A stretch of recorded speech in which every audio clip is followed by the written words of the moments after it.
ओम शांति।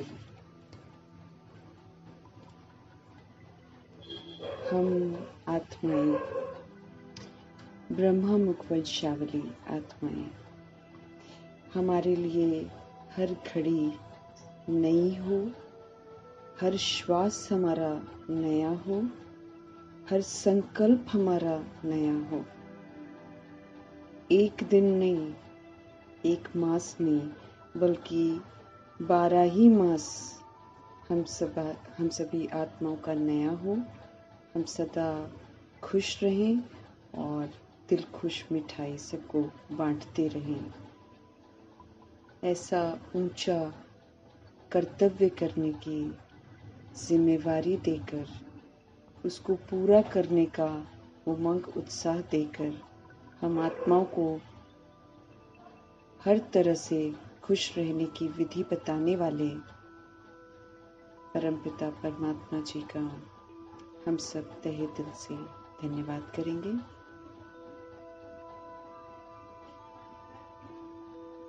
श्रीमत पर एक्यूरेसी से चलकर सदैव सब कुछ नया बनाने वाले ब्रह्मा माँ, व्यक्त ब्रह्मा, अव्यक्त ब्रह्मा, गुप्त बड़ी माँ,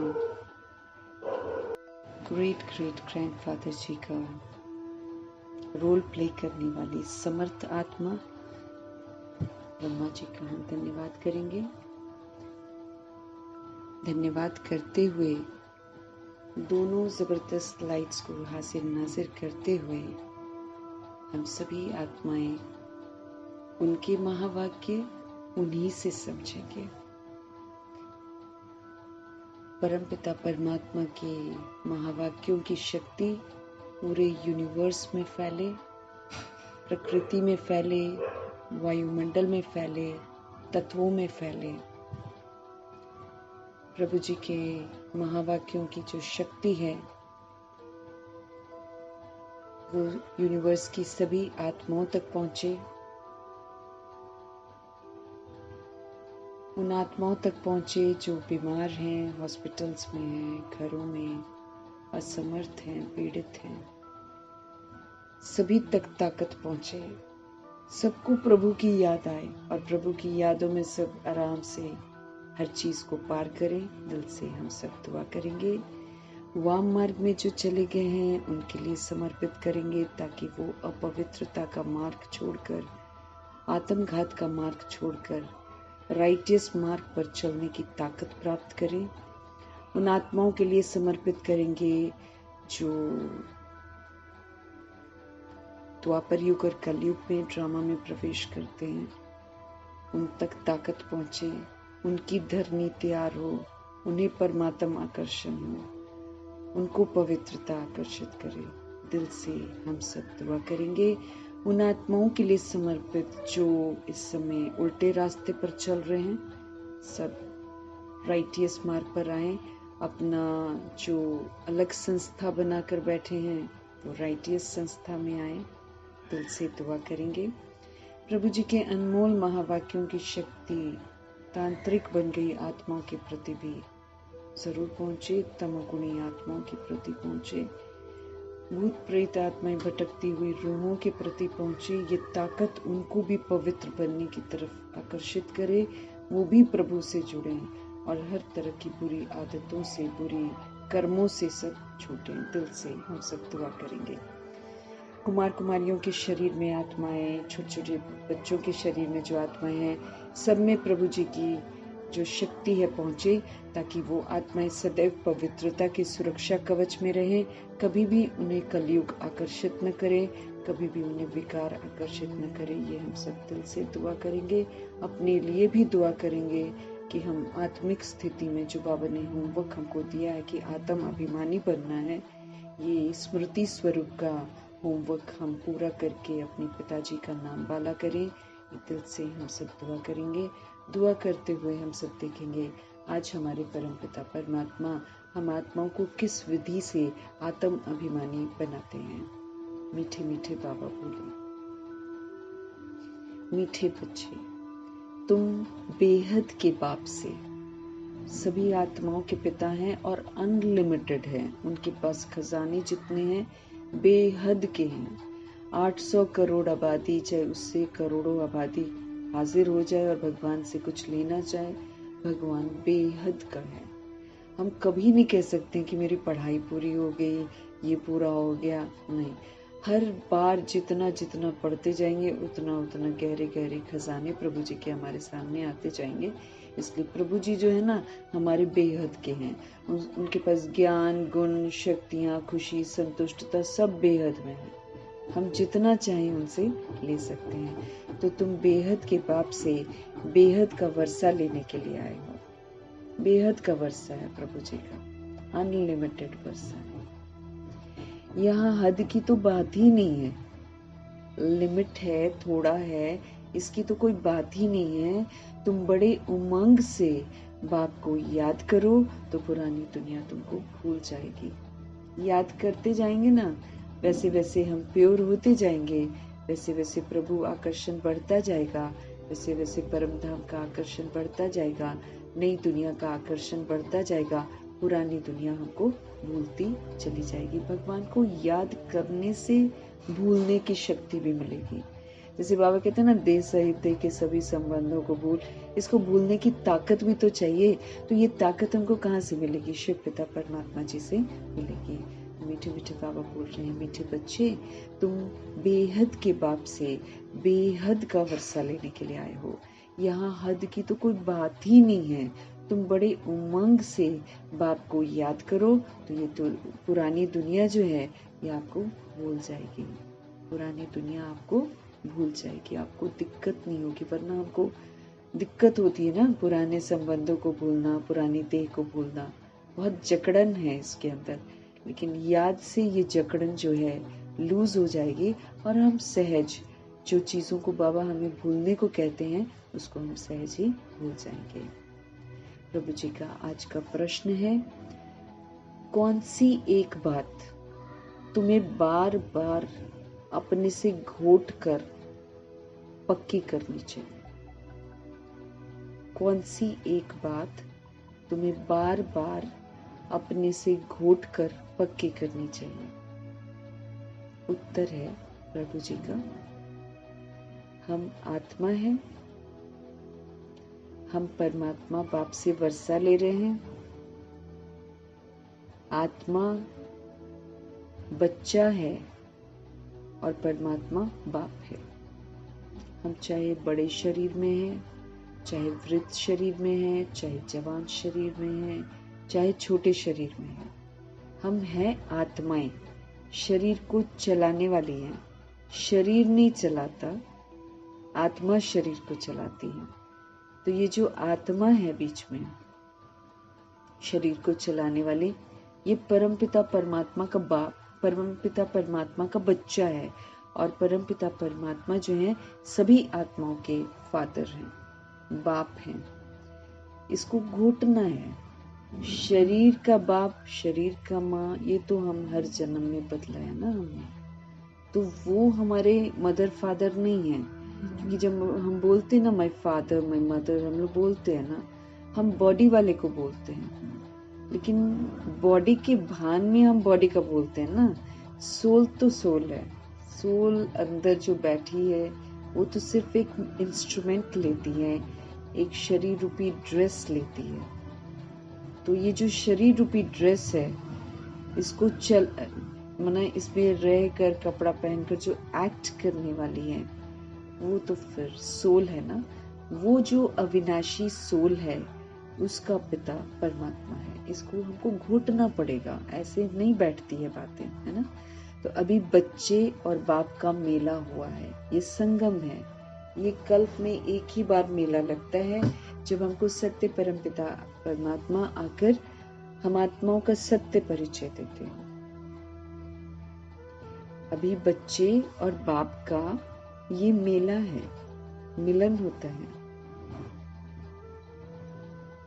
ये बात बाबा कहते हैं, बार बार घोट घोट कर पक्के करो। जितना आत्म अभिमानी हम बनते जाएंगे, हमारा देह का अभिमान मिटता जाएगा, क्योंकि जैसे जैसे हम आत्म अभिमानी होते जाएंगे हमारा संबंध परमात्मा से जुड़ता जाएगा। उन्हीं को याद करते रहेंगे ना, याद करते करते फिर जैसे वो बाबा हैं, शुभ भावना शुभ कामनाधारी, क्षमाशील, रहम दिल और परोपकारी, विश्व कल्याणकारी, तो जैसे जैसे हमारे पिताजी हैं वैसे वैसे हम बनते जाएंगे, आत्म अभिमानी बनते जाएंगे, बेअभिमान हमारा मिट जाएगा। तो बार बार अपने को घोट कर पक्का करना है कि हम सोल्स हैं, हम बॉडी नहीं है। हम परमात्मा बाप से इस समय वर्षा ले रहे हैं। अभी इस समय हम बाप के बच्चे बने हैं, हम बच्चे हैं इस समय। और बाप हमारा जो है परमपिता परमात्मा, वो हमारे फादर हैं। सारी आत्माएं, सारे करोड़ों शरीर को भूलो, उस करोड़ों शरीर को चलाने वाली जो सोल्स हैं और जिनके पास शरीर नहीं है, आकारी हैं, उन सभी का बाप शिव पिता परमात्मा है। हम सभी सोल्स हैं, हम सभी का आपसी रिश्ता जो है भाई भाई का है, क्योंकि हम एक जैसे बिंदी बिंदी हैं। जैसे कल हम लोगों ने बाबा से पढ़ा था अव्यक्त बाप दादा की मुरली में, बाबा कह रहे हैं कोई तुमको अशुभ दे, तुम दिल खुश मिठाई सबको बांटो, तुम रूहानियत की मिठाई सबको बांटो, तुम शक्ति के वाइब्रेशंस दो, तुम शक्ति का सहयोग दो, तुम गुणों का सहयोग दो, तुम समझ का सहयोग दो, अपने चलन से ये वाला सहयोग दो, बोलकर नहीं, है ना। तो जब आप, बाबा कहते जब आप किसी को दिल खुश मिठाई दे रहे हो, सहयोग दे रहे हो और वो नहीं लेता है आपसे, वो आपसे खुश नहीं होता है, तो बाबा ने कितना सुंदर कहा, तुम दिल शिकस्त मत हो। तुम राज को जानते हो, वो राज को नहीं जानता है, वो इस समय हिसाब किताब के वशीभूत है, इसलिए वो आपके दिल खुश मिठाई को रिटर्न नहीं करता, मतलब खुश नहीं होता वो। लेकिन बाबा कहते तुम दिल शिकस्त मत हो, क्योंकि तुमने आज्ञा मानी है ना, तो तुम बाप दादा के वो आज्ञाकारी लिस्ट में तो आ गए हो, आपके मार्क्स तो जमा हो गए, वो हो जाएगी आत्मा बाद में। आप दुआएं दो कि ये आत्मा भी प्रभु का बच्चा बन जाए, इसकी भी उड़ती कला हो जाए। लौकिक में भी करना है, अलौकिक में भी करना है। अलौकिक में भी सारी सोल्स एक जैसी थोड़ी होती हैं। 2500 वर्ष की राजधानी है, हर तरह के मर्तबे का यहाँ पर पाठ बजा रही हैं सोल्स। तो अलौकिक में भी हमको गुणों का सहयोग देना है, शक्तियों का सहयोग देना है, लौकिक में भी देना है। इसीलिए जब हम ये दिव्यता का, सत्यता का जब हम सहयोग देते हैं, तो हम आत्म अभिमानी, जितना हम आत्म अभिमानी बनते जाते हैं, क्योंकि आत्म अभिमानी मीन्स आत्मा परमात्मा का बच्चा हूँ, मैं सतोगुणी हूँ, विश्व कल्याणकारी हूँ, रहम दिल हूँ, क्षमाशील हूँ, परोपकारी हूँ, विश्व कल्याणकारी, शुभ भावना शुभकामनाधारी। ये तो अपने बुद्धि में बिठाना है। और जब हम ये बोलते हैं तो इसी के प्रमाण हमको पाठ भी बजाना है। तो जितना जितना हम ये करते जाएंगे, उतना उतना मेरा संबंध प्रभु के साथ और गहरा होता जाएगा, उतना उतना देह अभिमान हमारा मिटता जाएगा। अभी देह का अभिमान है, जैसे के साथ तैसा करने वाला अभिमान है, लेकिन इससे हमको छूटना है, हमको बनना है आत्म अभिमानी। तो आत्म अभिमानी कैसे बनते जाएंगे? जैसे जैसे हम आत्म अभिमानी वाला पार्ट बजाते जाएंगे ना, वैसे वैसे हमारा देह का जो घमंड है वो टूटता जाएगा।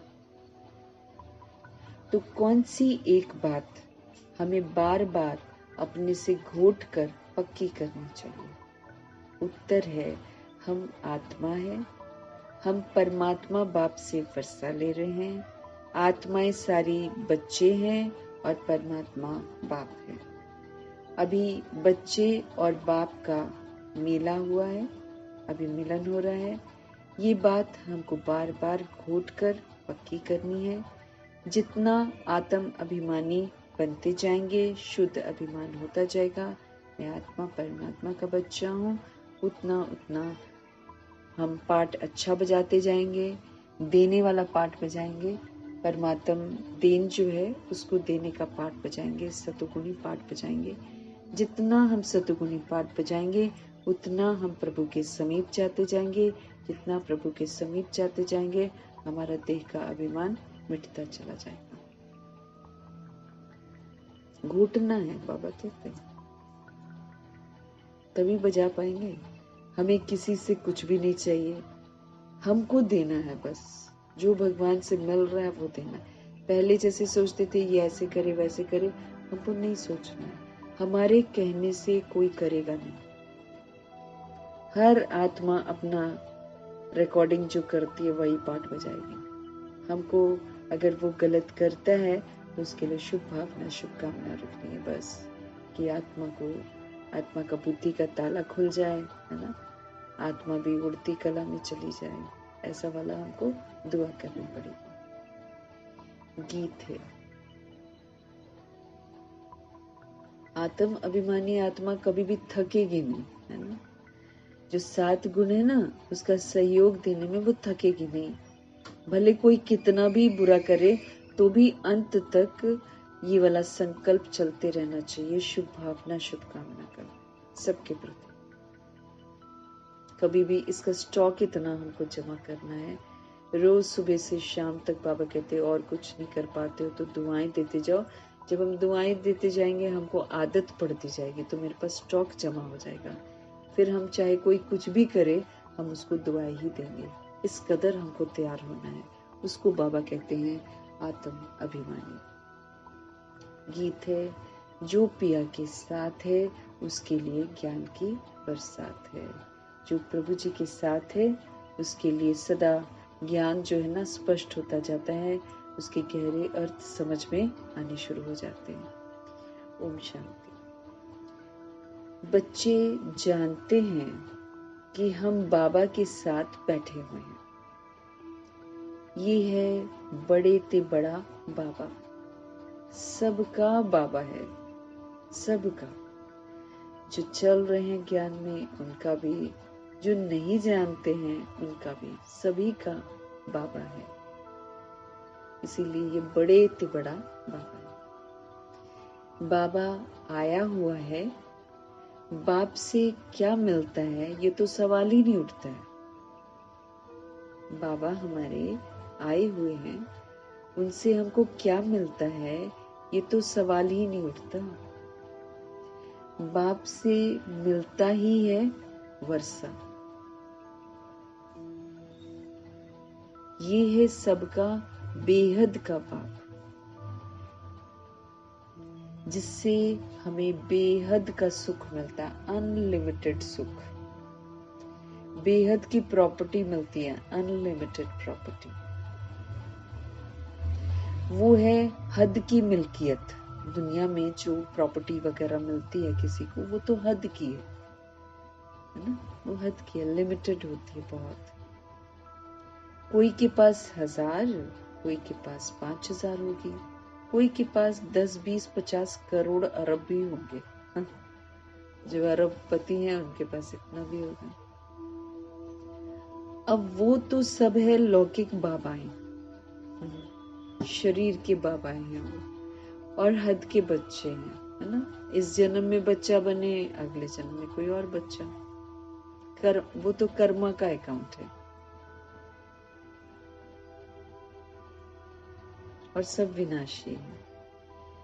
यहाँ तुम बच्चे समझते हो कि हम बेहद के बाप के पास आए हैं, बेहद की प्रॉपर्टी लेने के लिए आए हैं।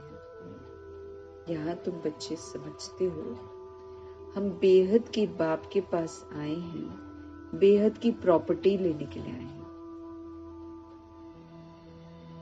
दिल में आश तो रहती है ना, सिवाय स्कूल के और सत्संग आदि के में कोई आश नहीं रहती।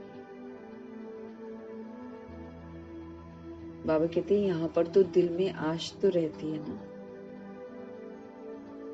सिवाय स्कूल के और सत्संग आदि में कोई आश नहीं रहती है। कहेंगे शांति मिले वो तो किसी को मिल नहीं सकती है। दुनिया में शांति किसी भी सत्संग, जो कहते हैं नाम के सत्संग होते हैं, सच्चा संग तो उसमें हमको नहीं मिलता है। वहां तो दैहिक संग मिलता है, दैहिक सोच मिलती है। तो सत्संग आदि में कोई आश नहीं रहती है। कहेंगे शांति मिले, वो तो मिल नहीं सकती। यहाँ तुम बच्चे समझते हो हम आए हैं विश्व नई दुनिया का मालिक बनने के लिए। यहाँ पर हम समझते हैं कि विश्व नई दुनिया का मालिक बनने के लिए आए हैं। नहीं तो यहाँ क्यों आए हैं हम, है ना। आजकल रोज बाबा हमको सिखाते हैं कि बाप क्यों आए हैं और बाप क्यों पढ़ा रहे हैं और हम क्यों बाबा के पास आए हैं और हम क्यों पढ़ रहे हैं उनसे, है ना। ये हमको बार बार याद करवाना है, क्योंकि मुरली सुनने के बाद फिर तो दिनचर्या में घुस जाते हैं, भूल ही जाते हैं कि हम किस लिए आए हैं। तुम बच्चे समझते हो कि हम आए हैं विश्व नई दुनिया का मालिक बनने के लिए। नहीं तो यहाँ क्यों आए हैं। बच्चे कितनी वृद्धि को पाते रहते हैं। कहते हैं बाबा हम तो विश्व का मालिक बनने आए हैं। हद की तो कोई बात ही नहीं है यहाँ पर। बाबा आपसे हम बेहद स्वर का वर्षा लेने के लिए आए हैं। कल्प कल्प हम बाप से वर्षा लेते हैं, फिर माया बिल्ली देह का अभिमान ये आकर छीन लेता है। इसलिए इसको हार जीत का खेल कहा जाता है। माया बिल्ली छीन लेती है, इसलिए इसको क्या कहा जाता है, हार जीत का खेल।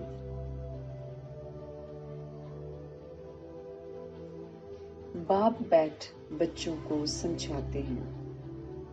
बच्चे भी नंबरवार समझते हैं। ये कोई साधु संत नहीं है, जैसे तुमको कपड़े पड़े हैं वैसे ही इनको पड़े हैं। ये तो बाबा है ना। कोई पूछेंगे किसके पास जाते हो, कहेंगे हम बाप दादा के पास जाते हैं। ये तो फैमिली हो गई।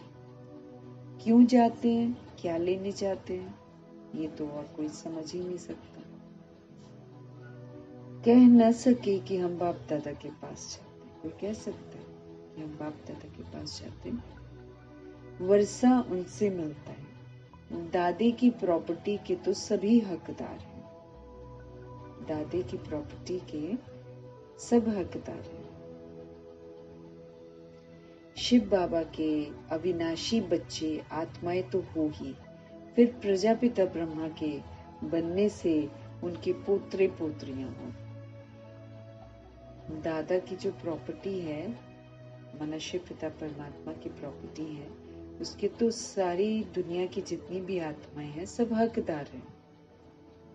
शिव बाबा के अविनाशी बच्चे कौन से हैं, आत्माएं तो हो ही, फिर प्रजापिता ब्रह्मा के बनने से फिर हम शिव बाबा के पोत्रे पोत्रियां हो जाते हैं। क्योंकि बीच में प्रजापिता ब्रह्मा है ना, क्योंकि बाबा वर्षा कैसे देंगे, बाप के पास तो वर्षा नहीं है। प्रजापिता ब्रह्मा वो जब फादर बनते हैं तो उनके पास तो कोई वर्षा नहीं, वो तो खुद भी शिव बाबा से लेते हैं, फिर उनके थ्रू शिव बाबा हम आत्मा को देते हैं। तो फिर हम सब क्या बन जाते हैं, पोत्रे पोत्री बन जाते हैं। अभी तुम जानते हो हम आत्मा हैं, ये तो पक्का घोटना चाहिए अच्छी तरह कि हम सोल्स हैं। हम आत्माएं परमात्मा बाप से वर्षा लेते हैं।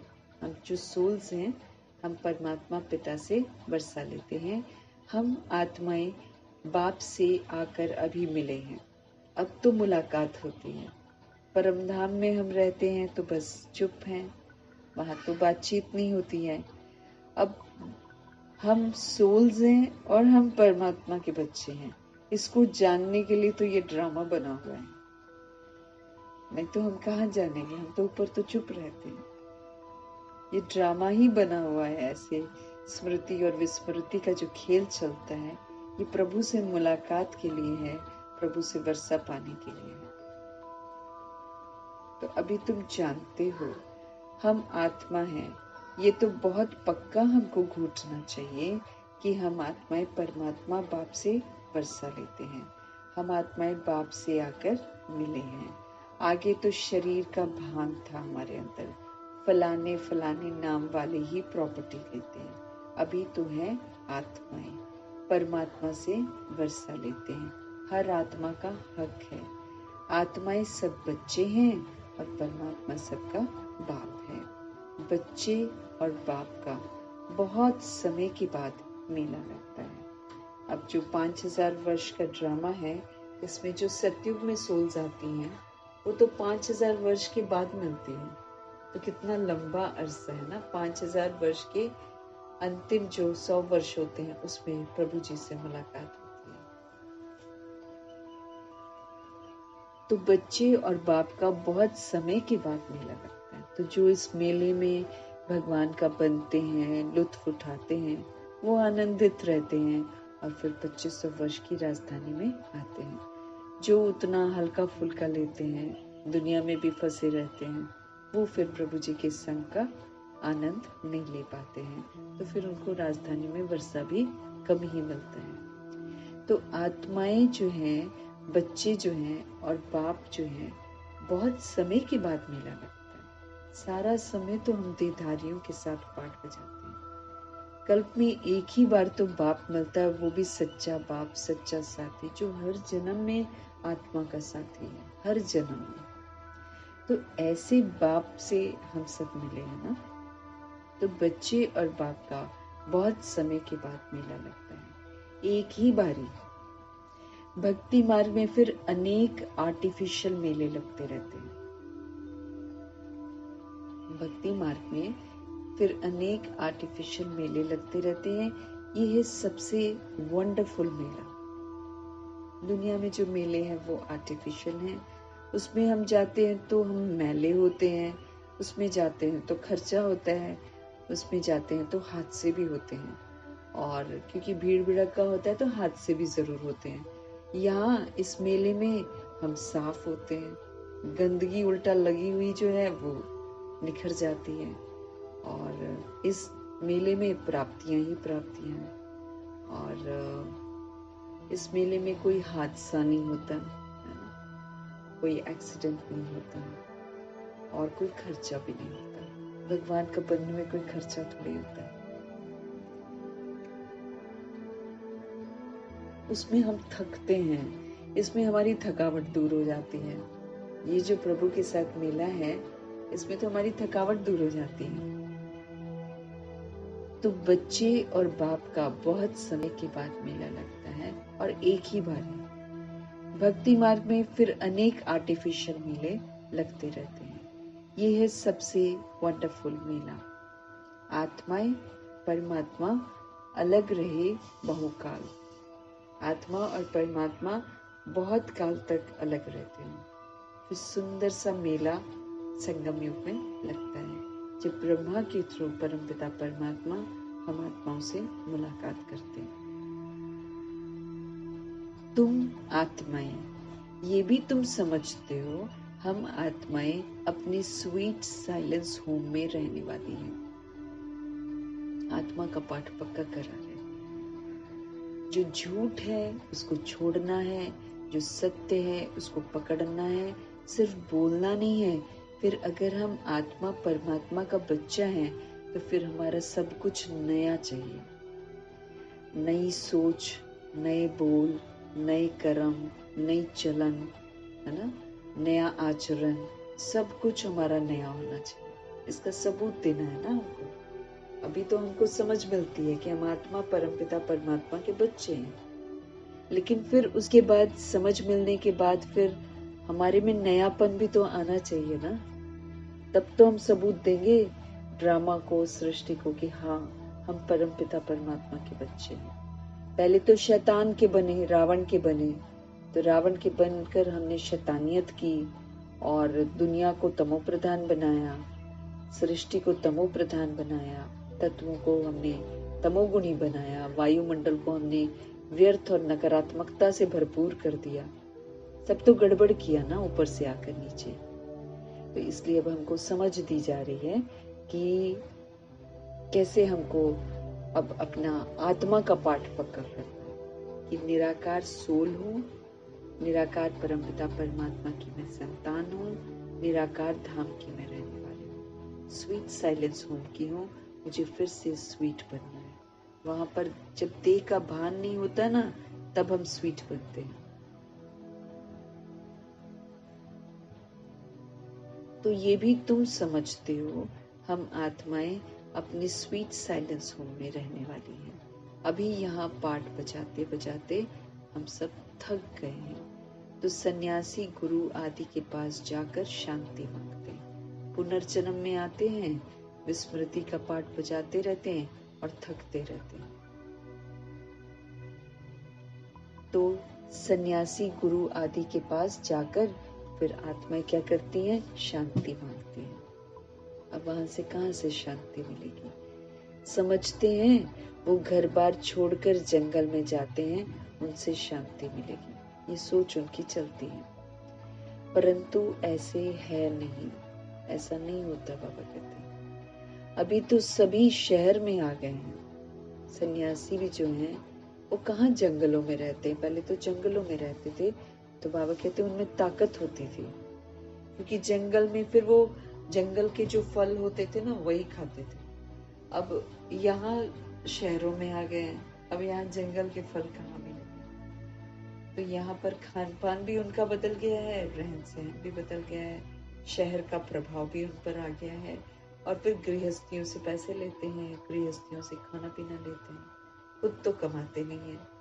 अब खुद कमाते नहीं है तो मांगते रहते हैं। अब कितने सारे आजकल वो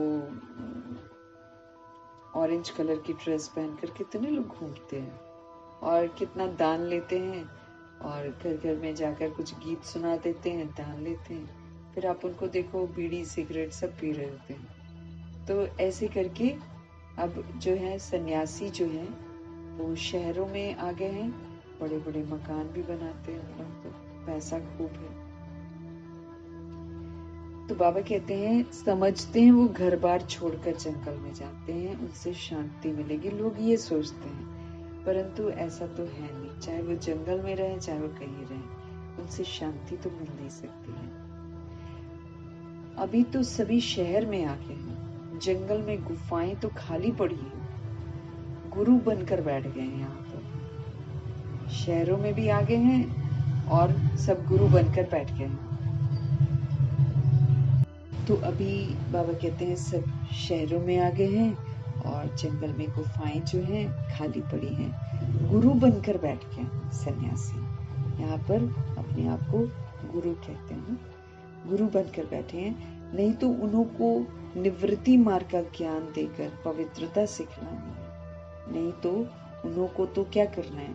उनको तो निवृत्ति मार्ग का ज्ञान कि कैसे घर बार छोड़ देते हैं, सन्यासी बनते हैं, उनको तो पवित्रता सिखलानी है। आजकल तो देखो शादियां भी कराते रहते हैं, कायदे से सन्यास धर्म, तो फिर सन्यास धर्म ही सिखाएगा ना।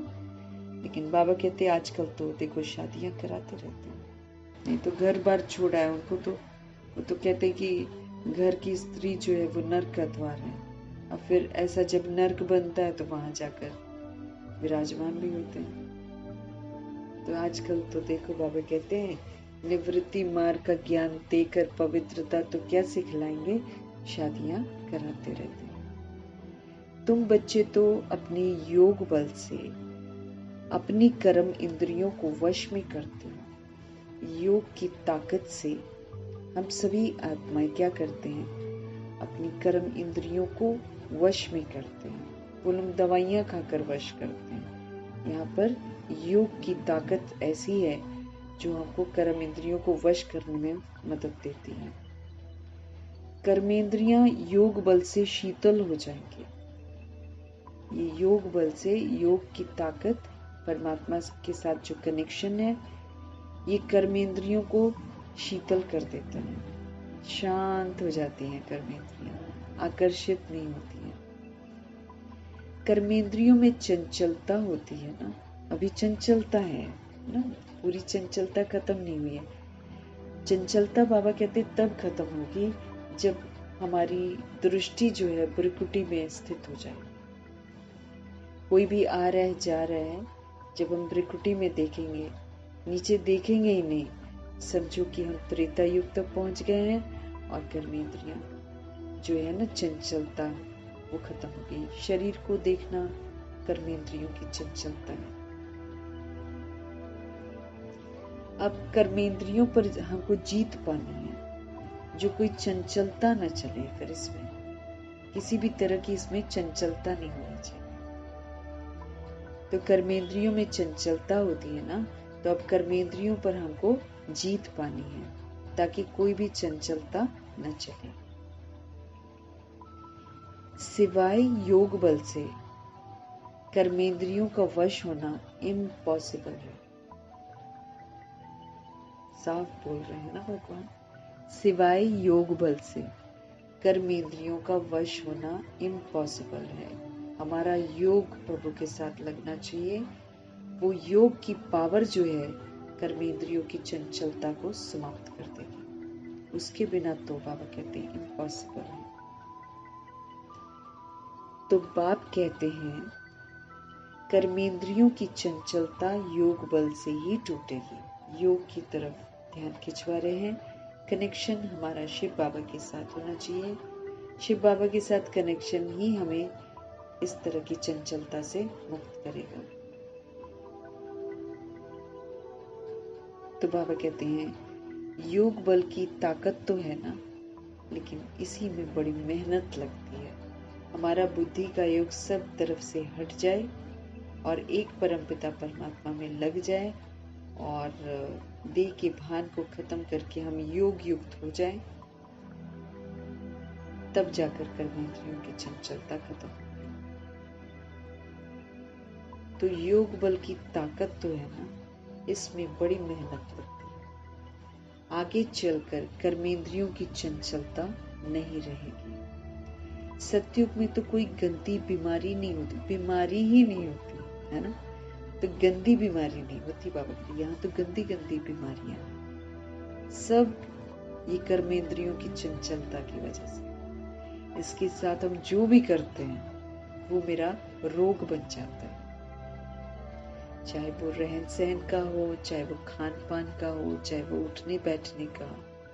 जो भी हमने दैहिक धारणाएं कर ली है ना, वही हमारे रोग का कारण है। कर्मेंद्रियां चंचल होती हैं तो हमको रोग लगते हैं। आगे चलकर बाबा कहते कर्मेंद्रियों की जो चंचलता है वो नहीं रहेगी। सतयुग में तो कोई गंदी बीमारी नहीं होती। यहाँ तुम कर्मेंद्रियों को वश कर जाते हो तो कोई भी गंदी बात वहां होती नहीं।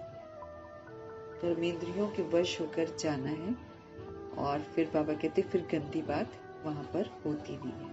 यहीं पर हम सारा जो सतयुग की विशेषताएं हैं वो हम यहीं पर धारण करते हैं। वहां पर कोई भी गंदापन नहीं लेकर जाते, तो कोई भी गंदी बात वहां होती नहीं है। उसका नाम ही है स्वर्ग। उनको भूल जाने कारण लाखों वर्ष कह देते हैं। भूल गए हैं स्वर्ग को, इसलिए क्या कह देते हैं लाखों वर्ष। अभी तक भी मंदिर बनाते रहते हैं। अगर लाखों वर्ष हुए वो तो फिर बात ही याद न रहे। अभी हम पिछले जन्म का तो भूल जाते हैं और लाखों वर्ष का होगा तो कौन याद करेगा। ये मंदिर आदि क्यों बनाते, तो वहां कर्मेंद्रियां शीतल रहती हैं, कोई चंचलता नहीं रहती। पूजा स्थानों में जब जाते हैं तो कर्मेंद्रियां जो है वो शीतल हो जाती हैं, शांत हो जाती हैं, कोई चंचलता नहीं रहती। देवी देवताओं के मंदिरों में जाकर चंचलता नहीं रहती, इसलिए पूजा के लिए वहां पर जाते हैं, साफ सुथरा नहा धोकर जाते हैं। शिव बाबा को तो कर्मेंद्रियां है ही नहीं, वो तो आधार लेते हैं ब्रह्मा जी का। बाकी वो तो उनकी तो कर्मेंद्रियां ही नहीं है, उनको बॉडी नहीं है। बाकी आत्मा में ज्ञान पूरा है, ज्ञान के वो सागर हैं, गुणों के तो वो सागर हैं। तो शिव बाबा को तो कर्मेंद्रियां है नहीं, बाकी आत्मा में ज्ञान तो सारा है ना। वही शांति का सागर, वही सुख का सागर है। शांति का सागर भी है, वो सुख का सागर भी है। वो लोग कहते कर्मेंद्रियां वश नहीं हो सकती, दुनिया वाले यही कहते कि नहीं, ये वश नहीं हो सकती है। और बाप कहते हैं योग बल से तुम कर्मेंद्रियों को वश करो। बाबा हमको विधि बताते हैं, भगवान से कनेक्शन, अपने आप कर्मेंद्रियां शीतल हो जाएंगी। बाप कहते हैं योग बल से तुम कर्मेंद्रियों को वश करो, बाप की याद में रहो। कोई भी बेकायदे काम कर्मेंद्रियों से नहीं करना, क्योंकि कायदे बाबा ने सारे सिखा दिए। कर्मेंद्रियों से कैसे कार्य करना है उसके कायदे बाबा ने सिखा दिए हैं। तो कोई भी बेकायदे काम कर्मेंद्रियों से हमको नहीं करना है। ऐसे लवली बाप को याद करते करते प्रेम में आंसू आने चाहिए। ऐसे लवली बाप को याद करते करते प्रेम में आंसू आने चाहिए।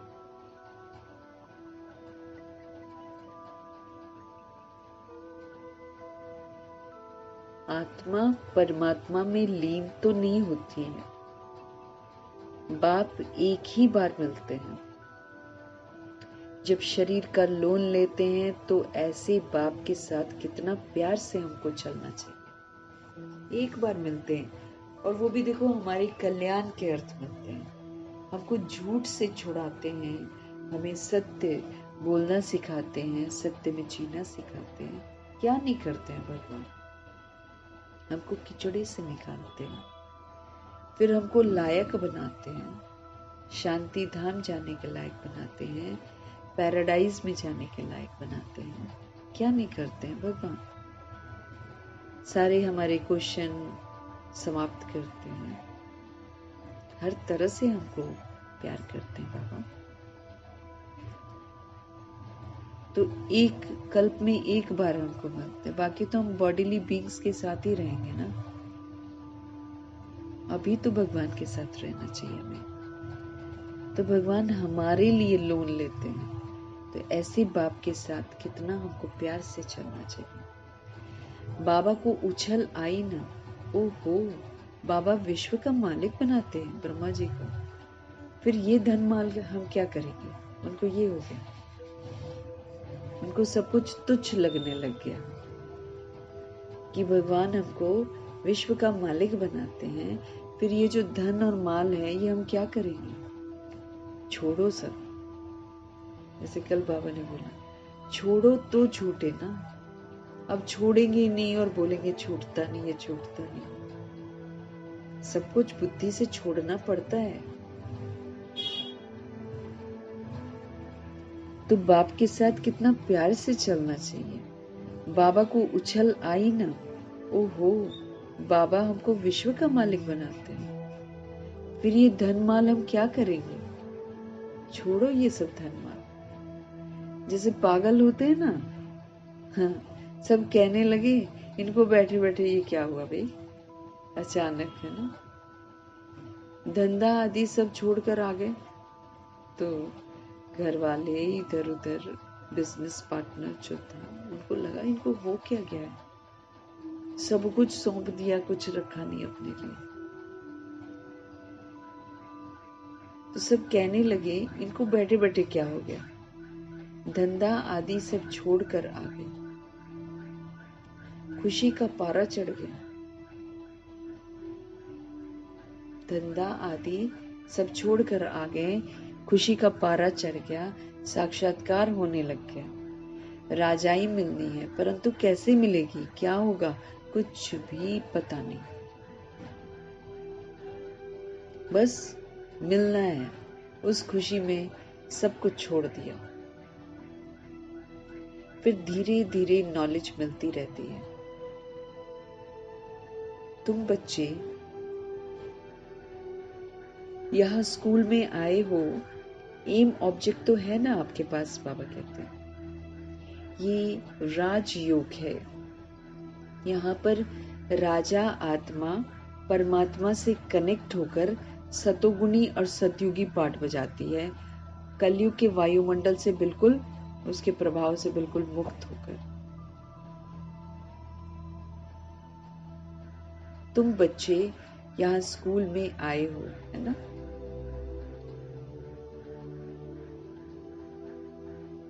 तुरंत तो ब्रह्मा जी को नॉलेज नहीं मिली थी, वो तो साक्षात्कार हुए थे, बहुत नॉलेज थोड़ी मिली थी। तो बाबा कहते फिर धीरे धीरे नॉलेज मिलती रहती है। तुम बच्चे यहाँ स्कूल में आए हो, एम ऑब्जेक्ट तो है ना, ये है राजयोग। अब राजा बनकर, मालिक बनकर कर्मेंद्रियों से कार्य कराना है।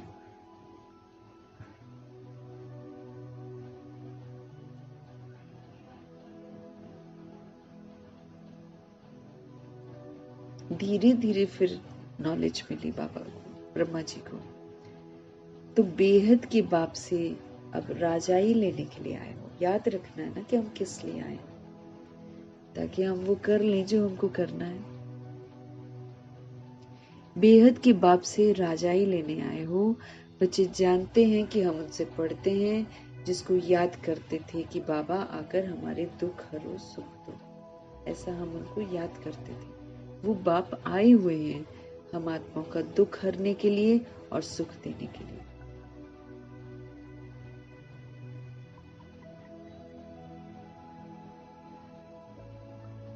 तो बच्चे जानते हैं कि हम उनसे पढ़ते हैं, जिसको याद करते थे कि बाबा आकर हमारे दुख हरो सुख दो। बच्चियां कहती हैं हमको श्री कृष्ण जैसा बच्चा मिले। अरे वो तो वैकुंठ में मिलेगा ना, हाँ, यहाँ थोड़ी मिल जाएगा। कृष्ण वैकुंठ का है, उनको तुम झुलाते हो तो उन जैसा बच्चा तो वैकुंठ में ही मिलेगा ना।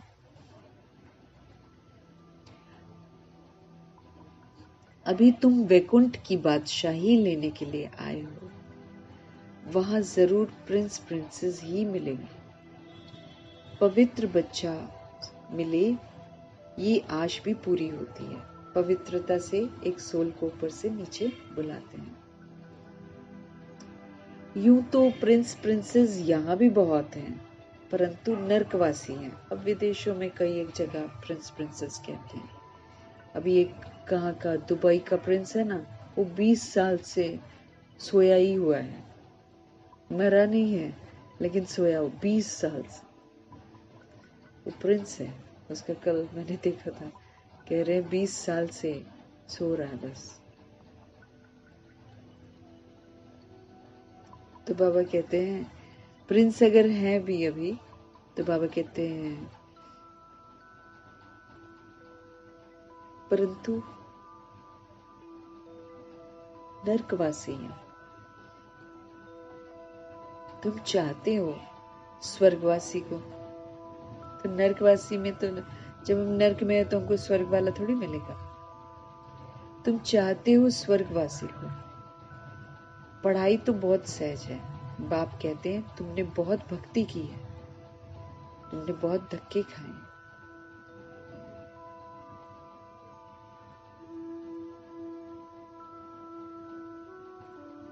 बाबा कहते हैं तुम चाहते हो स्वर्गवासी को, तो पढ़ाई तो बहुत इजी है।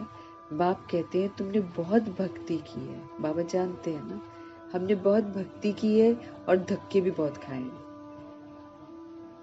तुम कितना खुशी से तीर्थों आदि पर जाते हो, अमरनाथ पर जाते हो। समझते हैं शंकर ने पार्वती को अमर कथा सुनाई। ऐसा दुनिया में मना लोग सोचते हैं कि शंकर ने पार्वती को अमर कथा सुनाई है। अमरनाथ की सच्ची कथा तो तुम अभी सुनते हो। अब आत्मा रूपी पार्वतियां बैठी हुई हैं और निराकार राम जो हैं वो ब्रह्मा जी के थ्रू सच्ची कथा सुनाते हैं। हम सब आत्मा रूपी पार्वतियां अभी उनसे अमर कथा सुन रही हैं। तो अमरनाथ पर जाती हैं आत्माएं, तो समझते हैं कि शंकर ने पार्वती को कथा सुनाई। और उसमें भी कहते पार्वती सो गई थी और कबूतर सो रहा था, वो कबूतर अमर हो गया। कुछ भी दंत कथाएं बनाती हैं आत्माएं। तो अमरनाथ पर जाते हैं, समझते हैं शंकर ने पार्वती को अमर कथा सुनाई। अमरनाथ की सच्ची कथा तो तुम अभी सुनते हो, ये तो बाप बैठ तुमको सुनाते हैं।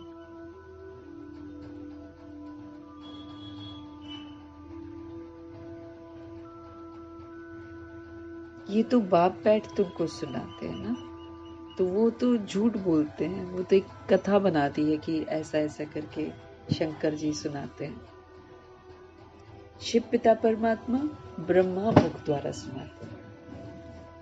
अब ब्रह्मा जी ही तो शंकर भी है ना, उसकी उच्चतम अवस्था, इसलिए मिक्स कर दिया सब कुछ।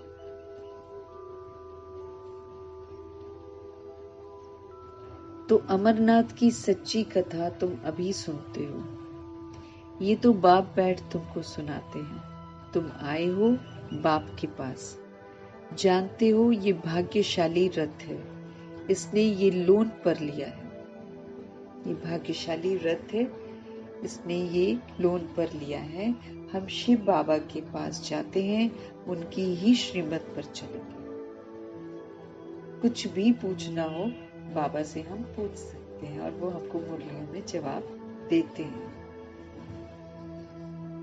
कहते हैं बाबा हम बोल नहीं सकते हैं, तो बाबा कहते हैं ये तो तुम पुरुषार्थ करो, इसमें बाबा क्या कर सकता है। सेवाओं में सोच बोलती होंगी कि हम बोल नहीं सकते। बाबा कहते ये तो तुम पुरुषार्थ करो ना, इसमें बाबा क्या कर सकते हैं। बाप तुम बच्चों को श्रेष्ठ बनने का बहुत इजी रास्ता बताते हैं। अगर हमको श्रेष्ठ बनना है तो उसका सहज रास्ता जो है ना, वो परमपिता परमात्मा बताते हैं। एक तो कर्मेंद्रियों को वश करो, दूसरा दैवी गुण धारण करो। अब कर्म इंद्रियां हमको उल्टा कर्म करने के लिए बोलेंगी, लेकिन हमको उल्टा कर्म नहीं करना, हमको मालिक बनना है। मालिक बनकर श्रीमत की लगाम से कर्म इंद्रियों को चलाना है। तो एक हमको क्या करना पड़ेगा, कर्मेंद्रियों को वश करना पड़ेगा। और फिर कोई गुस्सा नहीं, सॉरी, दूसरा है दैवी गुण धारण करना पड़ेगा। श्रेष्ठ बनना है ना हमको, तो कर्मेंद्रियों को वश करना है और दैवी गुण धारण करना है। कोई गुस्सा आदि करे तो सुनो ही नहीं। सुनो नहीं मतलब उसको अंदर लेकर मत जाओ, लेकिन उसको शांति का सहयोग। तो हम शांत रहेंगे, उनकी बातों का बुरा नहीं मानेंगे, तो हम शांति का सहयोग देंगे। तो कोई गुस्सा आदि करे तो फिर सुनो ही नहीं। एक कान से सुन, दूसरे से निकाल दो, अंदर लेकर नहीं जाओ। हम अंदर लेकर जाते तो फिर हम फीलिंग में आते हैं ना, तो अंदर लेकर नहीं जाना। तो बाबा कहते हैं कि कर्मेंद्रियों को सबसे पहले वश करो अगर श्रेष्ठ बनना है तो। दूसरा, हमको दैवी गुणों को धारण करना है। कोई गुस्सा आदि करे तो हमको सुनना नहीं है, एक कान से सुनकर दूसरे से निकाल देना है। जो इवल बात पसंद न आए उसे सुनो ही मत। अब हमको गालियां पसंद नहीं आती हैं, कुछ और पसंद नहीं आता है, तो बाबा कहते हैं आपको पसंद नहीं है ना, तो आप सुनो ही मत ना। देखो पति क्रोध करता है, मारता है, तो क्या करना चाहिए। अब बांधेलियों की बात आ गई है ना, कि अगर कोई किसी का पति जो है वो क्रोध करता है, कोई मारता है, तो फिर क्या करना चाहिए। जब देखो कि पति गुस्सा करता है तो उन पर फूल बरसाओ। फूल बरसाना मतलब ये नहीं कि कहीं से फूल लाओ और बरसाओ, मीन्स मुस्कुराते रहो, प्रभाव मुक्त रहो। अब जोर जोर से भी हंसना नहीं है, क्योंकि अगर उसको गुस्सा आया और हम हंस रहे हैं तो किसको बोल रहे हैं हंसते रहो, आत्मा को बोल रहे हैं हंसते रहो। अंदर से बिल्कुल शांत रहो। अब बाहर से हंसेंगे तो वो तो और मारेगा है ना। तो बाबा हम आत्माओं को बोल रहे हैं ना, तो हमको अंतर्मुखी होकर रहना है, हमको बुरा नहीं लगना चाहिए, उसको बाबा बोल रहे हैं हंसते रहो, फीलिंग में नहीं आना है। युक्तियां तो बहुत हैं, बाबा कहते हैं युक्तियां तो बहुत हैं। कामेशु क्रोधेशु होते हैं ना, कोई काम विकार के वशीभूत होते हैं, कोई क्रोध विकार के वशीभूत होते हैं, तो कामेशु क्रोधेशु होते हैं ना। अबलाएं पुकारती हैं, अबलाएं जो पवित्र रहना चाहती हैं वो पुकारती हैं। एक द्रौपदी थोड़ी है, सभी द्रौपदी हैं, आत्मा रूपी सभी द्रौपदियां हैं। जब पुकारती हैं कि हमको पवित्र बनना है, आत्मा रूपी सारी सीताएं हैं। जब वो रावण के वशीभूत होकर शोक वाटिका में चली जाती हैं, और आत्मा के रूप में सब पार्वतियां हैं, चाहे मेल बॉडी में चाहे फीमेल बॉडी में, सब पार्वतियां हैं। और सब इस समय शिव पिता परमात्मा जी से अमर कथा सुन रही हैं। तो हम ही तो द्रौपदियां, हम ही पार्वतियां, हम ही आत्मा।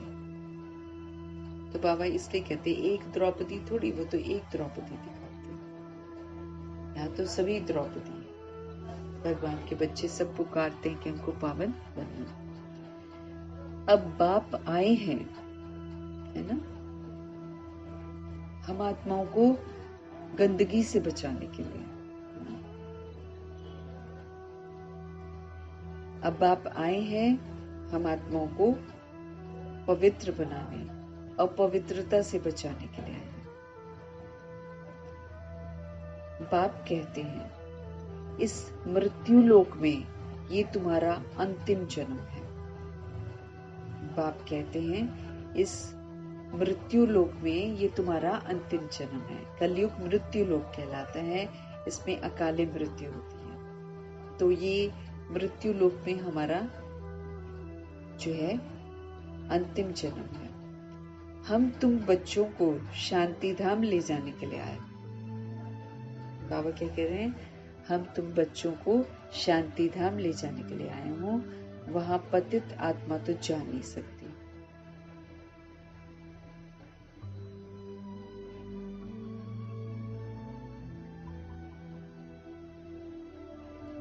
तो बाबा हमको समझ दे रहे हैं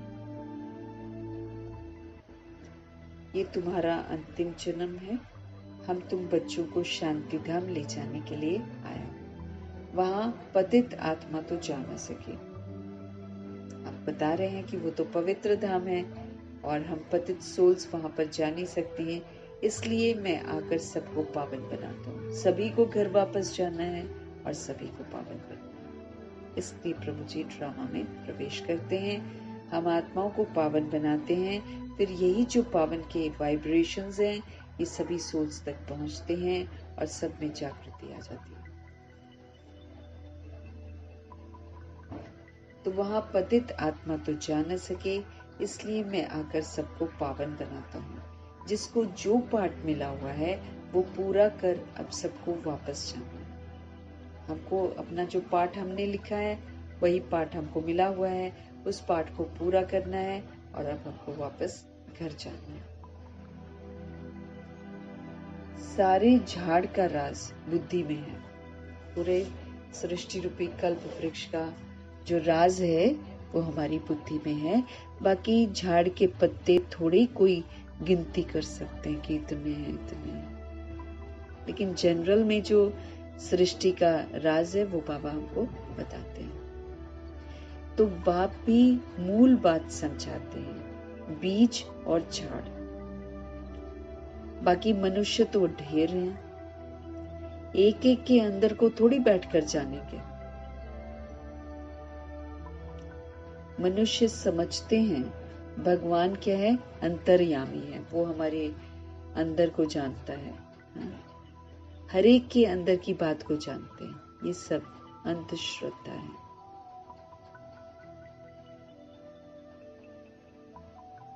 बाप कहते हैं तुम हमको बुलाते हो कि आकर हमको पतित से पावन बनाओ, हमको राजयोग सिखाओ।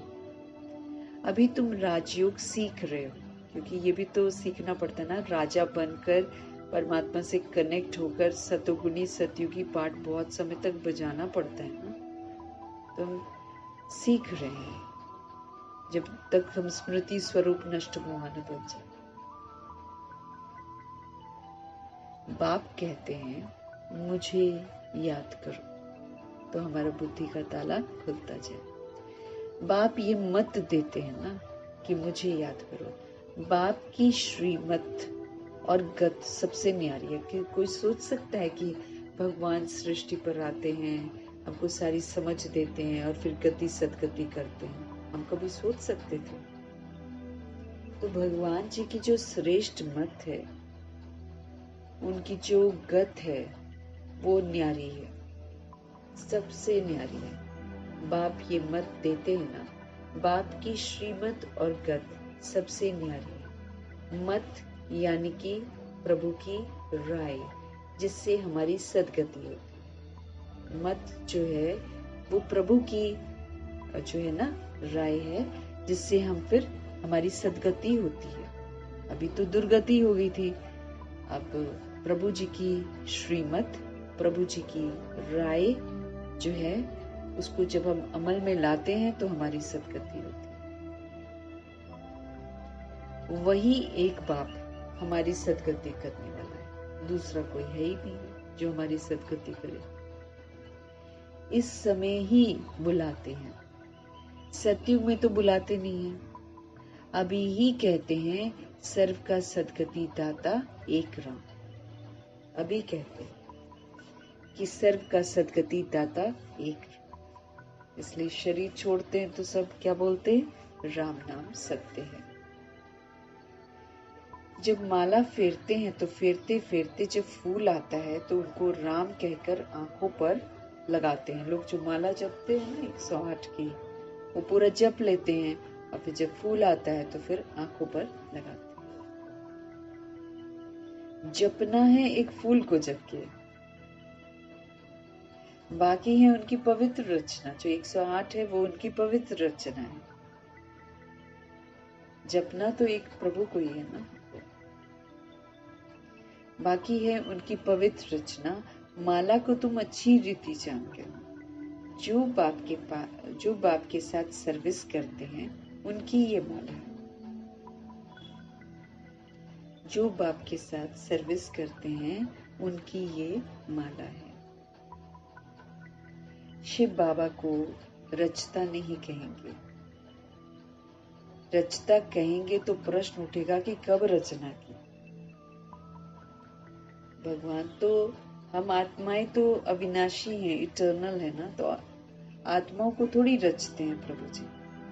आत्मा जब इम्प्योर हो जाती है तब उसको इम्प्योरिटी से ब्राह्मण बनाकर फिर उनको शिक्षा देकर पवित्र बनाते हैं। तो अगर रचता उनको कह दिया जाए तो फिर प्रश्न उठेगा कि कब रचना की। प्रजापिता ब्रह्मा अभी संगम पर ही ब्राह्मणों को रचते हैं। हम सभी सोल्स बॉडी में हैं, तो अभी यहाँ पर रचना होती है, ब्राह्मणों को रचते हैं। शिव बाबा की रचना तो अनादि है ही, वो तो सब सोल्स इटर्नल है। लेकिन यहाँ तो जो बनते हैं ना ब्राह्मण, उनको रचा जाता है। शिव बाबा की रचना तो इटर्नल है, अनादि है।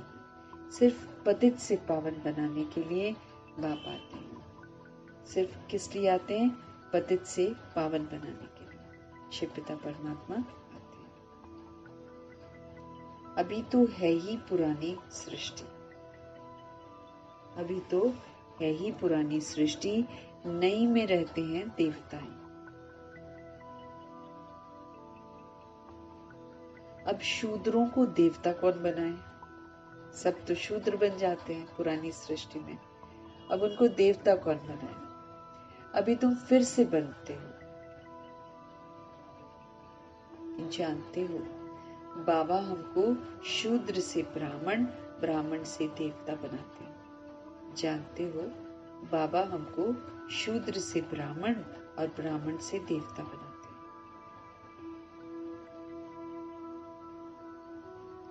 अभी तुम ब्राह्मण बने हो देवता बनने के लिए। अभी हम ब्राह्मण बने क्यों, ये भी याद रखना है। देवता बनने के लिए हम ब्राह्मण बने। अभी तुम ब्राह्मण बने हो देवता बनने के लिए। मनुष्य सृष्टि रचने वाला हो गया ब्रह्मा,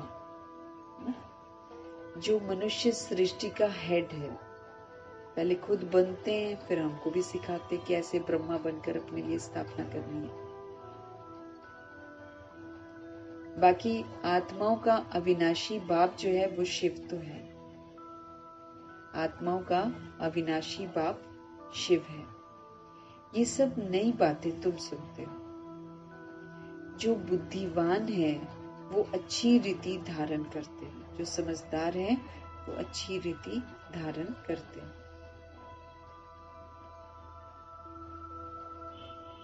आहिस्ते आहिस्ते तुम्हारी भी आहिस्ते आहिस्ते तुम्हारी भी वृद्धि होती जाएगी। पहले कम थे, फिर धीरे धीरे धीरे धीरे आज कितने सारे हो गए हैं, और एक समय में 16,133 करोड़ आत्माएं हो जाएंगी। अभी तुम बच्चों को स्मृति आई है कि हम असल में देवता थे, फिर 84 जन्म हम कैसे लेते। सब राज तुम जानते हो।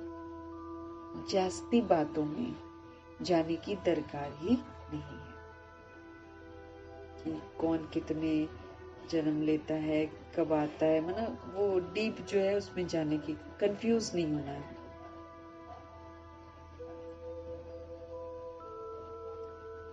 बाप से पूरा वर्षा लेने के लिए मुख्य बात बाप कहते हैं, एक तो मुझे याद करो और दूसरा पवित्र बनो।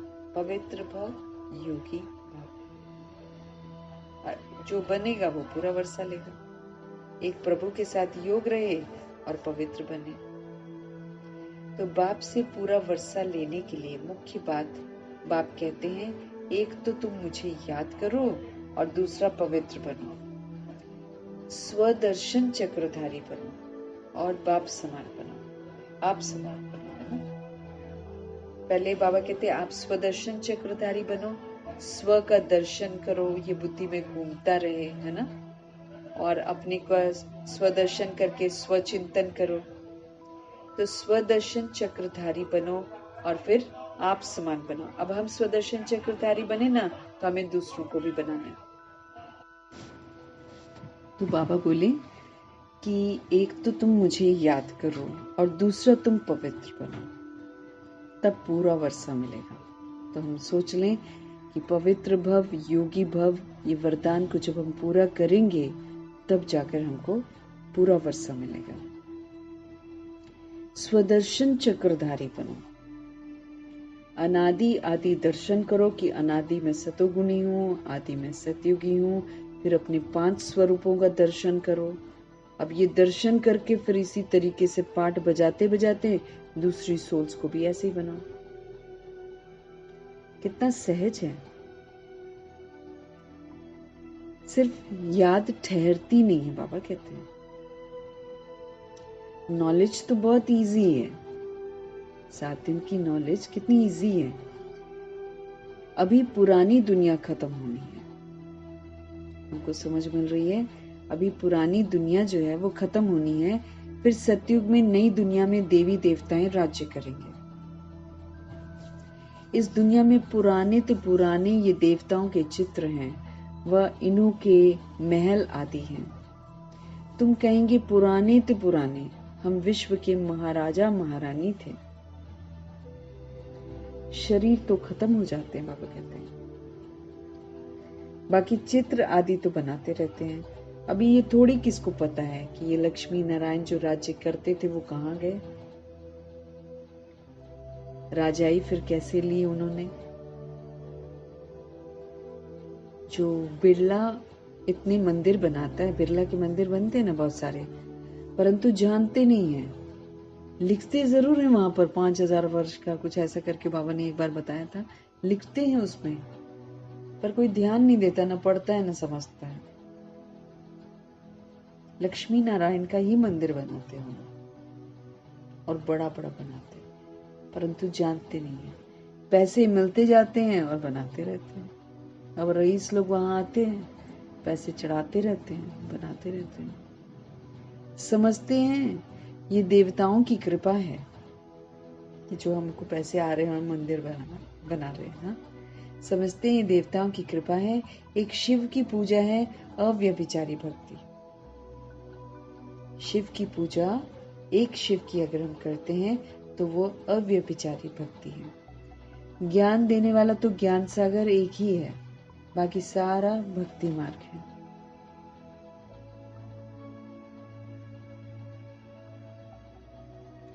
ज्ञान देने वाला तो ज्ञान सागर एक ही है, बाकी भक्ति मार्ग है। ज्ञान से आधा कल्प सद्गति होती है, फिर भक्ति की दरकार ही नहीं रहती। जब हमारी सद्गति हो जाती है तो फिर भक्ति करने की जरूरत नहीं है। ज्ञान, भक्ति, वैराग, जब भक्ति करते हैं, करते जाते फिर हमको वैराग आता है, क्योंकि भक्ति से कोई प्राप्ति नहीं होती, सुख शांति मिलती नहीं है। तो फिर एक लिमिट जब क्रॉस हो जाता है ना, सुख शांति बिल्कुल नहीं, कष्ट ज्यादा, तो फिर सबको वैराग आता है, फिर सब सच जानना चाहते हैं, फिर भगवान आते हैं, फिर ज्ञान देते हैं। अब भक्ति से पुरानी दुनिया से वैराग। पुरानी जो है वो अब खत्म होनी है, इसलिए उसमें आसक्ति क्या रखें, क्या एक्सपेक्टेशंस रखें हम इसमें से कि हमको ये मिल जाए। क्या आसक्ति रख सकते हैं जब ये खत्म ही होनी है। अब तो बाबा कहते हैं नाटक पूरा हो रहा है, अब सारा नाटक पूरा होता है और हमको जाना है अब अपने घर। प्रैक्टिकली हर बात को समझना है ना, हमें जाना है अपने घर। नाटक अब पूरा होता है, वो खुशी रहती है। कई समझते हैं मोक्ष पाना तो अच्छा है, फिर आएंगे ही नहीं ड्रामा में, ऐसा बोलते हैं। लेकिन बाबा कहते हैं आत्मा रिकॉर्डिंग करती है, फिर रिकॉर्डिंग इमर्ज हो जाती, फिर आ जाती है।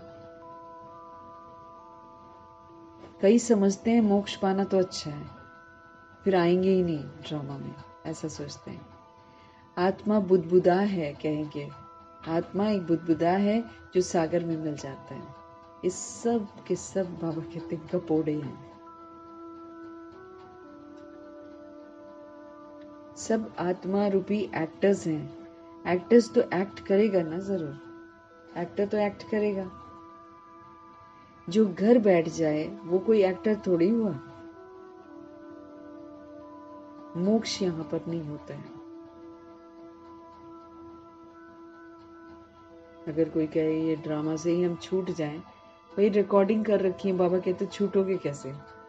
ये समय समय पर इमर्ज हो जाती है।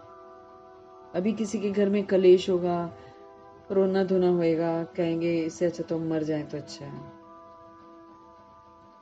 थोड़ी देर में फिर सुलह हो जाती है, फिर मस्त। तो बाबा कहते हैं एक्टर तो एक्ट करेगा जरूर। जो घर बैठ जाए वो कोई एक्टर थोड़ी हुआ। मोक्ष होता ही नहीं है। ये ड्रामा अनादि बना हुआ है, इटर्नल है ये ड्रामा। यहां तुमको कितनी नॉलेज मिलती है। मनुष्यों की बुद्धि में तो कुछ भी नहीं है। तुम्हारा पाठ ही है बाप से ज्ञान लेने का और उनसे वर्षा पाने का। हमारा पाठ ही है बाप से ज्ञान लेने का और वर्षा पाने का।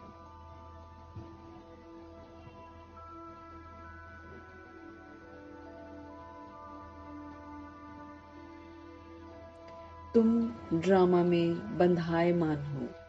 हम बंधे हुए हैं ड्रामा में, हमने बनाया हुआ है, इसलिए हम बंधे हुए हैं।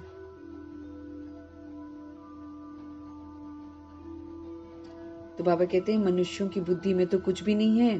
तुम्हारा पाठ ही है बाप से ज्ञान लेने का और फिर बाप से वर्षा पाने का। बाकी तो आते हैं चले जाते हैं, कुछ बाबा से भी मिलन नहीं होता है। यहाँ पर बाबा से वर्षा लेते हैं, ज्ञान भी लेते हैं।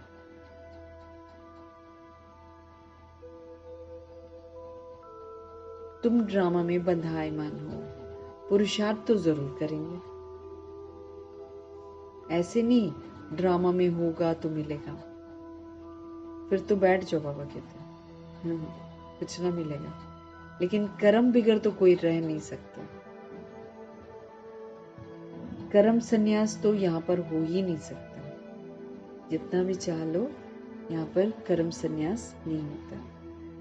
अच्छा, मीठे मीठे सिकिलदे बच्चों प्रति माता पिता बाप दादा का याद प्यार भी और गुड मॉर्निंग भी। रूहानी बाप की रूहानी बच्चों को नमस्ते हम रूहानी बच्चों की भी रूहानी बाप को दिल से, जान से, सिक से, प्रेम से, अदब से, पूरे रिस्पेक्ट से, पूरे रिगार्ड से प्यार भरी नमस्ते और तहे दिल से प्रभु जी का धन्यवाद। धारणा के लिए मुख्य सार। योग बल की ताकत से बाबा से योग लगाना है तो हमको ताकत मिलेगी।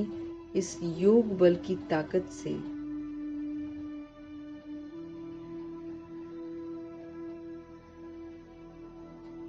अपनी कर्म इंद्रियों को शीतल बनाना है, इसकी चंचलता को समाप्त करना है। जितना हम योग में रहेंगे उतना चंचलता समाप्त हो जाएगी। फिर हम देहों को नहीं देखेंगे, न देह की दुनिया में कहीं फंसेंगे।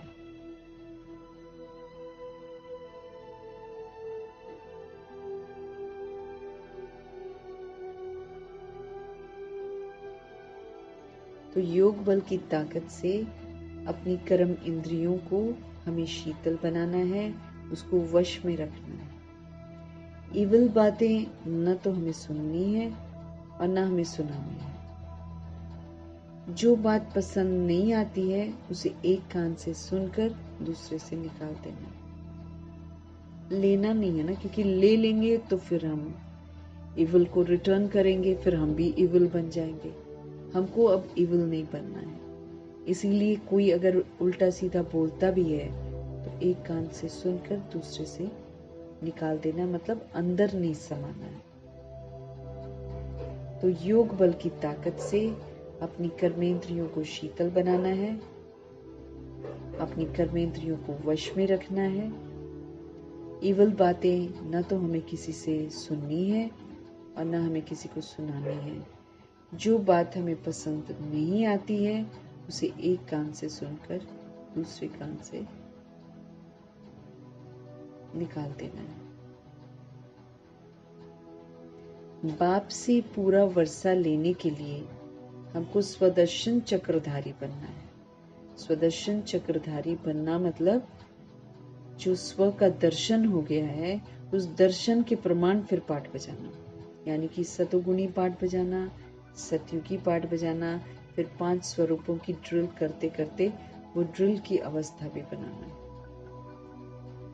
तो अगर हम चाहते हैं कि हम बाप से पूरा वर्षा लें तो उसके लिए स्वदर्शन चक्रधारी बनना है। हमको नॉलेज तो हमको मिल गई है, लेकिन अब हमको बनना भी है ना।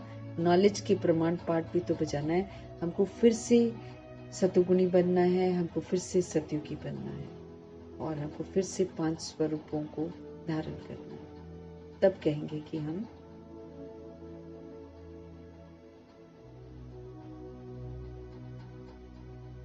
तो आप समान बनाने की हमको सेवा करनी है। सतगुरु जी का वरदान।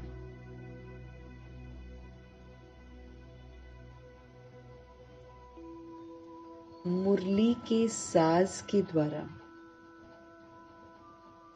माया को सरेंडर कराने वाले मुरलीधर भव।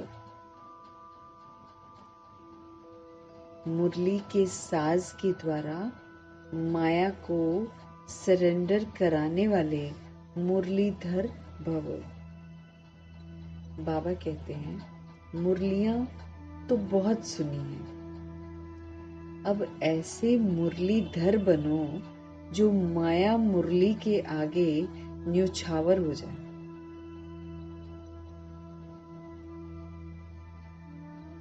मुरलियां बहुत सुनी है, बाबा कहते अब ऐसा मुरली का स्वरूप बन जाओ, यानी कि ऐसा मुरलीधर बन जाओ जो माया जो है वो मुरली के आगे एकदम सरेंडर हो जाए।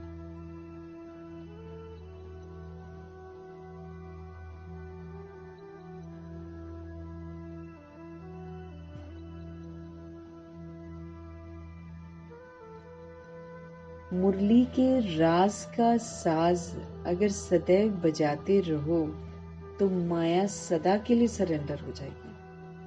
मुरली में बाबा पूरे राज स्पष्ट करते हैं ना। तो मुरली के राज का जो साज है, उसका जो इसेंस है,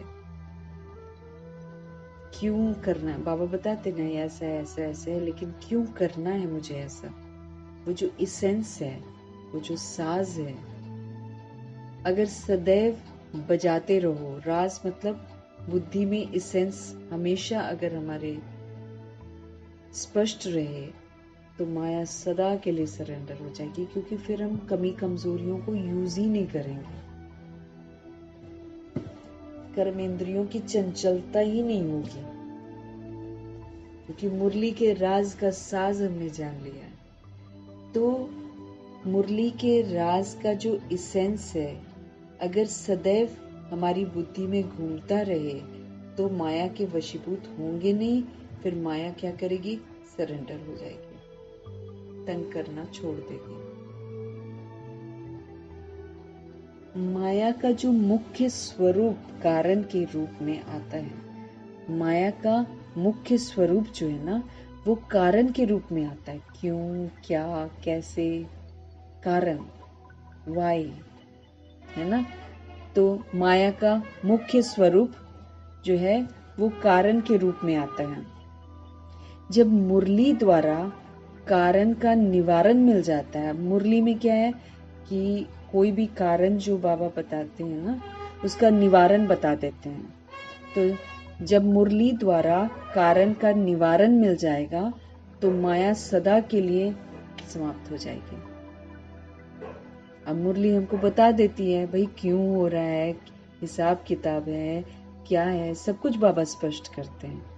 तो हमको निवारण मिल जाता है ना कि भाई इसलिए ऐसा होता है। तो हम नाराज नहीं होते हैं, फिर हम सभी के लिए शुभ भावना शुभकामना रखते हैं। सब विस्मृत होकर ऐसा पाठ बजा रहे हैं, किसी का कोई कसूर नहीं है, ऐसा हमको समझ में आता है ना। तो कारण बताते हैं, फिर कारण का निवारण बाबा बता देते हैं, हमको सारा निवारण मिल जाता है। तो माया जो है सदा के लिए समाप्त हो जाएगी। माया फिर थोड़ी कुछ कहेगी हमको। कारण खत्म, माया खत्म। तो माया का स्वरूप ही है ये, क्यों, उसने ऐसा क्यों कर दिया, उसने वैसा क्यों कर दिया, ऐसा क्यों कर दिया। जब हमको पता चल जाता है, विस्मृति का पाठ है, हिसाब किताब का पाठ है, निवारण हो गया। हम माफ कर देते हैं, क्षमा कर देते हैं, रहम करते हैं, शुभ भावना शुभकामना रखते हैं, खत्म कर देते हैं, तो माया खत्म। स्लोगन है, अनुभवी स्वरूप बनो तो चेहरे से खुश नसीबी की झलक दिखाई देगी। अगर हम एक्सपीरियंस्ड स्वरूप बन जाएंगे, तो चेहरे से क्या होगा? खुश नसीबी की झलक दिखाई देगी, क्योंकि अनुभव कर लिया ना सब कुछ, भगवान का ज्ञान अनुभव कर लिया, अतीन्द्रिय सुख अनुभव कर लिया, गुणों को धारण करके अनुभव कर लिया, शक्तियों को धारण करके अनुभव कर लिया। जब हम अनुभव का स्वरूप बन जाते हैं, तो चेहरे से क्या दिखाई देता? खुश नसीबी की झलक दिखाई देती है कि हम खुश नसीब आत्माएं हैं, है ना। तो अनुभवी स्वरूप बनो तो चेहरे से खुश नसीबी की झलक दिखाई देगी, हम सदा खुश रहेंगे। अव्यक्त इशारे, रूहानी रॉयल्टी और प्योरिटी की पर्सनालिटी को धारण करो। रूहानी रॉयल्टी और प्योरिटी की पर्सनालिटी को धारण करो। रूहानी जो रूह की रॉयल्टी है ना, रूह की रॉयल्टी है कि कोई कितना भी बुरा करे, हम उसके साथ अच्छा करें, ये रूहानी रॉयल्टी है। और जिस्मानी क्या हो जाता है, उसने ऐसा किया हम भी वैसा करेंगे, उसने क्यों ऐसा किया हम क्यों करें, ऐसा हो जाता है। लेकिन रूहानी रॉयल्टी मतलब सब हमेशा शुभ भावना शुभकामना धारेंगे। तो अव्यक्त इशारा है, रूहानी रॉयल्टी और प्योरिटी की पर्सनालिटी को धारण करो। बाबा कह रहे हैं रूहानी रॉयल्टी है ना, हम सुप्रीम रूह के बच्चे रूह हैं। तो एक रूह जो सुप्रीम रूह का बच्चा है, वो कैसा होना चाहिए? वो वाली रॉयल्टी। सभी आत्माएं जो भी कर रही हैं उसका बुरा नहीं मानना, उसको मना अंदर नहीं लेकर जाना, लेकिन उनको सहन कर लेना, उनको समा लेना, उनको समेट लेना, उनको फिर बदले में सहयोग देना, और उनको जो बुराइयां हैं उनका सामना करना, ये सारा जितना भी है ना, ये रूहानी रॉयल्टी है, बड़े बाप के बड़े बच्चों की रॉयल्टी है। रूह समझकर ही हम सबको माफ कर सकते हैं, क्योंकि हमको फिर सारा राज मालूम है कि किसी का भी तो कसूर नहीं है। हमने भी अज्ञानता में किया तो बाबा ने हमको माफ किया। हमारी वजह से द्वापर युग और कलयुग में आने वाली आत्माओं ने किया, तो इसलिए उनको भी माफ करना है ना। माफ करते हुए वो कुछ भी करें, हमको उनके साथ अच्छा व्यवहार करना। तो रूहानी रॉयल्टी और प्योरिटी की पर्सनालिटी को धारण करो।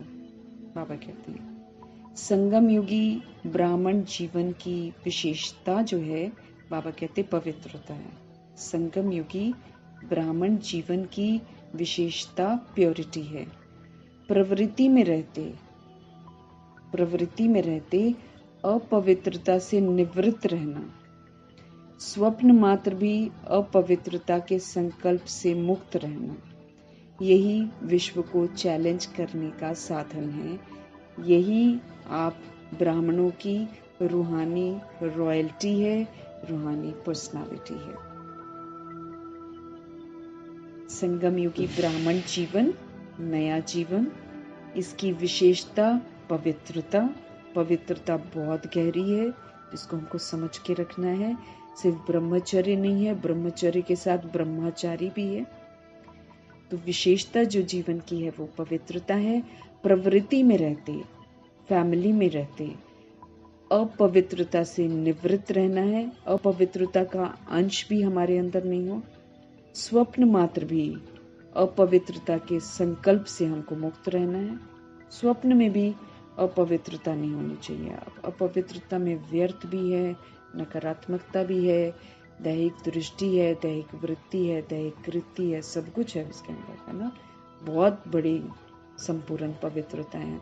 तो स्वप्न में भी बाबा कहते हैं अपवित्रता का एक संकल्प भी नहीं आना चाहिए, उससे भी मुक्त रहना। ये विश्व को चैलेंज करने का साधन है, ये चैलेंज है। और यही आप ब्राह्मणों की रूहानी रॉयल्टी है। और जब हम इस चैलेंज को पूरा करते हैं तो इसी को रूहानी रॉयल्टी कहते हैं, इसी को पर्सनालिटी कहते हैं। तो रूहानी रॉयल्टी और प्योरिटी की पर्सनालिटी को बाबा कहते हैं अब धारण करो। और पवित्रता ही ये विशेषता है, इस पवित्रता को हमें अपनाना है। प्रवृत्ति में रहते अपवित्रता से हमको मुक्त रहना है। स्वप्न मात्र भी अपवित्रता का थॉट जो है उससे भी मुक्त रहना है। ये विश्व को चैलेंज करने का साधन है। यही ब्राह्मणों की रूहानी रॉयल्टी है और यही ब्राह्मणों की पर्सनालिटी है। तो प्रभु जी के अव्यक्त इशारों को हमें बुद्धि में रखना है। मेरे को लगता है वो कंबाइंड वाला जो स्वरूप है ना, वो वाला पॉइंट्स संपन्न हो गया। अब नया बाबा ने शुरू करवाया है रूहानी रॉयल्टी और प्योरिटी की पर्सनालिटी। मीठे मीठे परमपिता परमात्मा जी की मीठी मीठी शिक्षाओं के लिए हम सब दिल से धन्यवाद करेंगे, जिनके द्वारा हमको इतनी मीठी मीठी शिक्षाएं देते हैं। ऐसे समर्थ रथ का हम सब धन्यवाद करेंगे।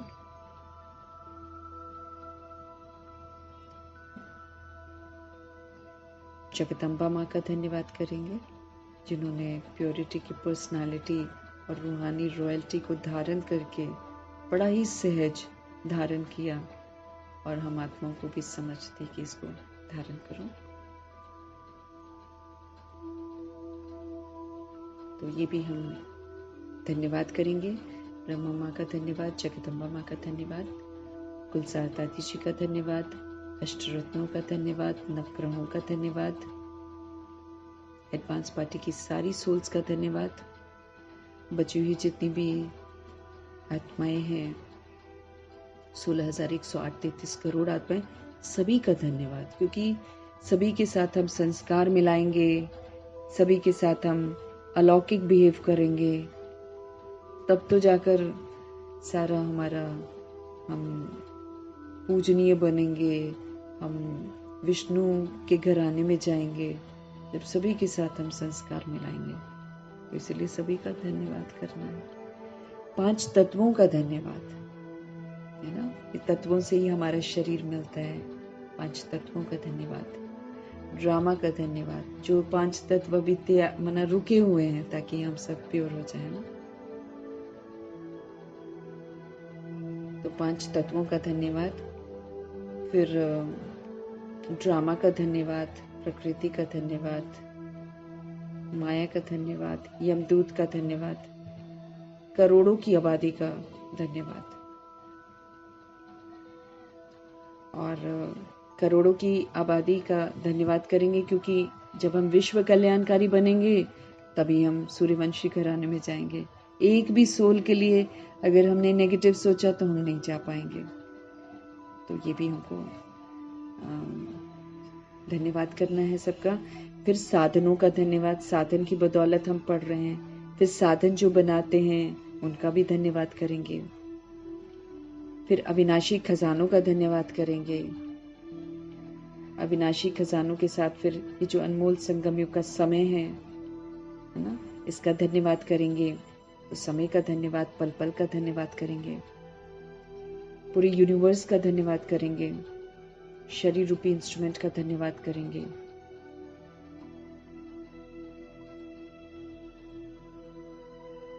और आप सभी सोल्स का धन्यवाद करेंगे। और सृष्टि की जो मेहमान नवाजी है, जो हम आत्माएं जब से आई हुई हैं, सृष्टि मेहमान नवाजी करती आई है, हमको रहने के लिए जगह देती है। सब कुछ यहाँ पर जो खाना पीना हम लोगों ने किया है इतने वर्षों से, जब हम तो सबसे ज्यादा आए हुए हैं ना, हम लोग सब तो सबसे ज्यादा आए। अब सतयुग में आए, त्रेता युग में आए, चाहे कब भी आए, लेकिन सबसे ज्यादा हमने इस सृष्टि को यूज किया है। तो कितना ना हमें सृष्टि की मेहमान नवाजी का धन्यवाद करना है। जितना मर्जी हम यहाँ खरीद लें, जितना मर्जी हम कह लें कि ये मेरा मेरा है, इसमें से हमारा कुछ भी नहीं है। सब प्रभु जी का मना बदौलत, हम प्रभु जी के बच्चे हैं, इसलिए सृष्टि हमको प्रोवाइड करती है। तो अभी तो खास इस समय संगम युग में हमें प्रभु की बदौलत ही मिल रहा है सब कुछ, वरना तो सृष्टि तो नाराज हो गई हम लोगों से, तो हमको तो वो कुछ भी ना दे। इसलिए हम तहे दिल से जो है धन्यवाद करेंगे। धन्यवाद करते हुए ओम शांति।